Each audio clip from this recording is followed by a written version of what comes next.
आप सभी का मेरे इस वीडियो में स्वागत है। आज हम चर्चा करेंगे कक्षा 10वीं उत्तीर्ण होने के बाद विषय का चयन कैसे करें। संक्षेप में मैं अपना परिचय देता हूँ। मैं सिकदार सर हूँ और छत्तीसगढ़ शासन के स्कूल शिक्षा विभाग में व्याख्याता के पद में सेवारत हूँ। आइए देखते हैं कक्षा 10वीं उत्तीर्ण होने के बाद विषय का चयन किस आधार पर करें। सबसे पहले हम देखें कि हमारी रुचि किस विषय में पढ़ने में है। मान लीजिए आपके शिक्षक, आपके माता पिता आपको पढ़ने बैठने के लिए बोलते हैं, तो आप कौन सा विषय लेके पढ़ने बैठते हैं, ये हमें परखने का तरीका है। अगर आप गणित लेके पढ़ने बैठते हैं तो आपको निश्चित तौर पे वाणिज्य या गणित का चयन करना चाहिए। अगर आप विज्ञान लेके पढ़ने बैठते हैं तो आपको बायो लेना चाहिए। अगर आप समाज विज्ञान पढ़ने बैठते हैं तो आपको कला विषय का चयन करना चाहिए। तो हमें ये देखना चाहिए कि हमें क्या पढ़ने में रुचि है। हमें कदापि अपने दोस्तों के आधार पे या फिर अपने मोहल्ला पड़ोस के आधार पे किसी भी तरह से विषय का चयन नहीं करना चाहिए। हमें अपनी रुचि को वरीयता देना चाहिए। हमें रुचि के आधार पे विषय का चयन करना चाहिए। उसके उपरांत आता है विषय में अंक।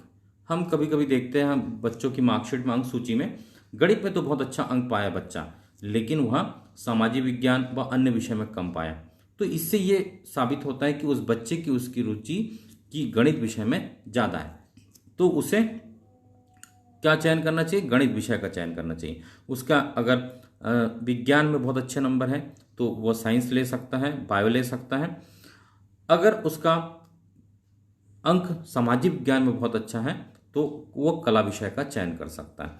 तो हमें अपने विषय के अंक के आधार पे सब्जेक्ट का चयन करना चाहिए। साथ ही आपको एक जानकारी और दे देता हूँ। बोर्ड के द्वारा विषय के चयन में बच्चों को उनके अंक के आधार पर किसी प्रकार का भेदभाव नहीं किया जाता और आपका अंतिम निर्णय होता है कि आप किस विषय का चयन करते हैं। उसके उपरांत आता है आपका उद्देश्य। आपका उद्देश्य से तात्पर्य आप डॉक्टर बनना चाहते हैं, आप इंजीनियर बनना चाहते हैं या आप सीए बनना चाहते हैं, तो आप अपने उद्देश्य के अनुसार ही विषय का चयन करिए। अगर आप सीए बनना चाहते हैं, अगर आपने गणित ले लिया, मैथ्स ले लिया, तो आप कैसे बनेंगे? संभव ही नहीं है। अगर आप डॉक्टर बनना चाहते हैं, आपने वाणिज्य ले लिया तो ये भी संभव नहीं है। आपने कला ले लिया, ये भी संभव नहीं। तो आपका अपना उद्देश्य जो है उसके आधार पे विषय का चयन करिए। उसके बाद आता है आपका विषय में उपलब्ध कैरियर के विकल्प। ये भी एक बहुत महत्वपूर्ण विषय है कि हमारा उस विषय को लेने पे क्या क्या कैरियर के विकल्प खुले हुए हैं। जैसे मान लीजिए आप अगर डॉक्टर बनना चाहते हैं और आप किसी कारणवश डॉक्टर नहीं बन पाए, तो उसमें क्या क्या विकल्प खुले हुए हैं, हम क्या क्या बन सकते हैं। जैसे अगर हम उसमें फार्मासिस्ट बन सकते हैं। इस प्रकार के बहुत सारे कोर्स और बहुत सारे कैरियर के विकल्प खुले हुए हैं। तो हमें ये भी ध्यान देना है विषय के चयन करने के पूर्व कि उस विषय को चयन करने के उपरांत हमारे पास विषय में कैरियर के क्या क्या आपका विकल्प उपलब्ध है। ठीक है। उसके बाद आता है 10वीं के कक्षा के बाद हम कौन कौन सा विषय लेके पढ़ सकते हैं। सबसे पहला देख लीजिए कला संकाय। कला संकाय में बहुत सारे सब्जेक्ट होते हैं, जैसे आपका राजनीति हो गया, भूगोल हो गया, अर्थशास्त्र हो गया, ठीक है, उसके बाद समाजशास्त्र हो गया। ऐसे बहुत सारे विषय होते हैं। तो आपको उसमें से कोई 3 विषय का चुनाव करना है।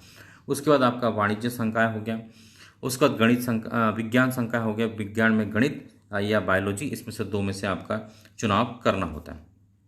उसके बाद है कला संकाय के पढ़ने के बाद आप क्या क्या बन सकते हैं। कला संकाय पढ़ने के बाद आप अध्यापक, प्रोफेसर, प्रशासनिक अधिकारी, उसके बाद एसपी, तहसीलदार, ये सब चीज़ें बन सकते हैं।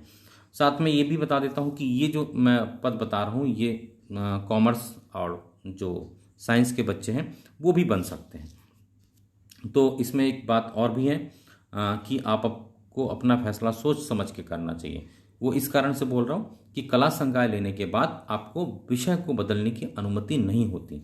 जबकि आप अगर साइंस लेके पढ़ते हैं तो आपको 12वीं के बाद जैसे आपका विषय बदलना चाहो तो वो भी बदल सकते हो। ठीक है। यहाँ तक कि 11वीं पढ़ने के बाद 12वीं में भी विषय को बदलने की अनुमति होती है, लेकिन कला संकाय के लिए ऐसा नहीं है। उसके बाद आता है वाणिज्य विषय पढ़ने के बाद आप क्या क्या बन सकते हो। कॉमर्स पढ़ने के बाद आप सीए बन सकते हो, किसी कंपनी के सचिव बन सकते हो, ठीक है।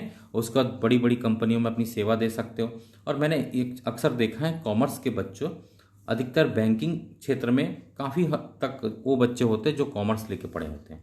निजी और सरकारी दोनों ही बैंक में कॉमर्स वालों के लिए एक नौकरी के काफ़ी अच्छे ये विषय को माना जाता है नौकरी के लिए। उसके बाद आता है साइंस लेके पढ़ने के लिए। साइंस में हम अगर देखें गणित और आपका जीव विज्ञान, तो ये दो विषय में आप क्या क्या बन सकते हैं। साइंस में आप डॉक्टर बन सकते हैं, इंजीनियर बन सकते हैं, गणितज्ञ बन सकते हैं, वैज्ञानिक बन सकते हैं, आविष्कारक बन सकते हैं। ये सारे विषय इस विषय को चयन करने पर आप बन सकते हैं। आप अगर चाहेंगे, बच्चे लोग, आप जितने भी मुझे देख रहे होंगे, चाहे बच्चे हो या उनके पालक हो, अगर आप मुझे कमेंट सेक्शन में बताइएगा, अगर आपको डॉक्टर बनना है तो क्या करना पड़ता है, या इंजीनियर बनना है तो आपको क्या करना है। इस संबंध में अगर विस्तृत रूप से वीडियो चाहेंगे तो मैं आगे भी वीडियो बना के अपलोड करूंगा और आपको इसके बारे में विस्तृत रूप से जानकारी दूंगा। चूंकि यहाँ विषय चयन का था इसलिए मैंने इसको संक्षेप में आपको जानकारी दे रहा हूँ। तो ये जो है विज्ञान और गणित लेके पढ़ने पर ये सब जो पद आपके लिए हैं, और वरीयता क्रम में इसको श्रेष्ठ माना गया है। इसका कारण यह है कि इसमें आपको संकाय को बाद में बदलने की अनुमति होती है। उसके बाद है, इसके बाद डिप्लोमा कोर्स भी होता है, पीपीटी, आईटीआई होता है। ये 10वीं के बाद सीधे डिप्लोमा कोर्स है। इसमें भी रोजगार के काफ़ी अच्छे अवसर हैं। आपको ये बता दूं कि पीपीटी के बहुत सारे बच्चों का रेलवे में बहुत चयन होता है। तो ये जो डिप्लोमा कोर्स है 6 महीने से लेकर 3 साढ़े 3 वर्ष तक का होता है। आप अगर चाहेंगे तो मुझे ये बताइएगा, मैं इसके संबंध में कि पीपीटी कैसे करते हैं, आईटीआई कैसे करते हैं, इसके संबंध में भी विस्तृत रूप से वीडियो बना के इसमें डाल दूंगा। चूँकि यहाँ मेरा वीडियो जो था केवल विषय चयन के लिए था, इसलिए मैं इस वीडियो को संक्षेप में ही बता रहा हूँ। तो आप अगर बताएंगे, आप अगर चाहेंगे तो मैं इसमें वीडियो बना के डाल दूंगा। तो आशा करता हूँ मेरा ये वीडियो आप सभी को पसंद आया होगा।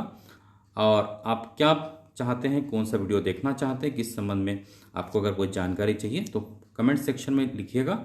और मेरे इस चैनल को सब्सक्राइब कीजिएगा और इसको लाइक कीजिएगा और शेयर भी कीजिएगा।